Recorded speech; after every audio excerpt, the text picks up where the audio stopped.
Bonsoir Fabien.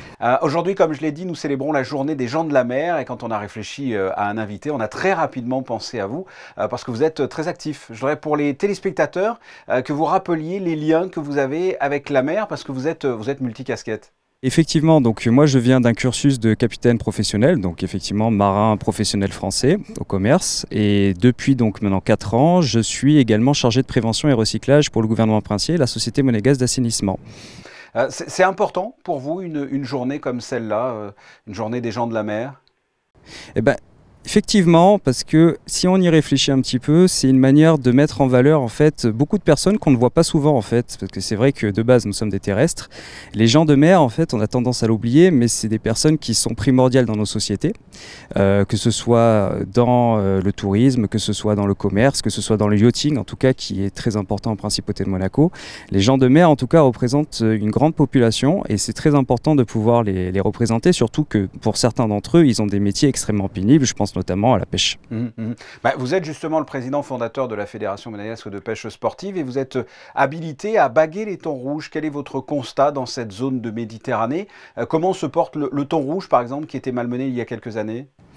Alors le constat est très positif, c'est-à-dire qu'effectivement on assiste à un renouveau de cette espèce, c'est-à-dire qu'on... Les actions qui ont été entreprises, en tout cas, ont mené leur action. Alors, il se pourrait effectivement qu'on ait été aidé un petit peu, ça paraît contre-productif de dire ça, mais qu'on ait un petit peu été aidé par le réchauffement climatique, qui a permis d'avoir peut-être une survie des larves un peu plus efficace, qui a permis quelque part de sauver l'espèce. Mais en tout cas, ce qui est certain, c'est que le thon rouge revient en force. Là, on le voit, il est présent. Quelles que soient les tailles, d'ailleurs, à Monaco, c'est très particulier parce qu'on a toutes les tailles qui passent toute l'année. Là, il y a des petits poissons. Dans 6 mois, il y aura des poissons qui font 2 mètres. Plus grand que vous et moi, Fabien. Mais en tout cas, ils sont là. C'est intéressant, en tout cas. C'est positif. Ouais. On parle du thon rouge, mais il n'y a pas que ça en Méditerranée. Comment se porte la faune de façon générale? Donc la faune en général, donc dans le sanctuaire Pélagos, qui est la zone voisine, en tout cas des côtes monégasques, françaises et italiennes, il faut dire qu'elle est soumise chaque année à une forte pression anthropique. Et donc, est-ce que c'est une pression anthropique? Une pression anthropique, c'est en fait les pressions exercées par l'activité humaine, que ce soit terrestre ou maritime. Nos activités en expansion font qu'effectivement, il y a de plus en plus d'impacts qui sont constatés sur la faune sauvage.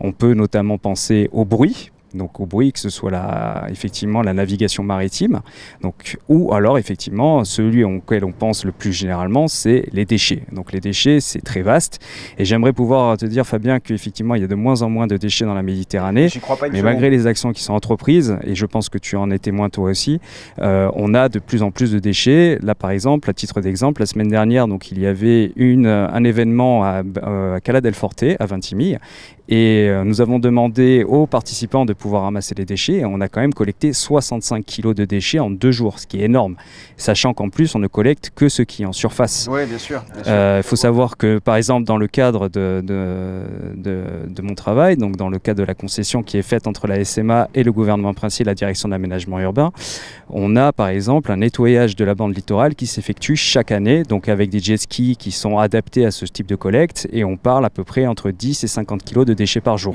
Et quand vous parlez de déchets, on parle de quoi? C'est du plastique, c'est d'autres types de déchets? Qu'est-ce qu'il y a?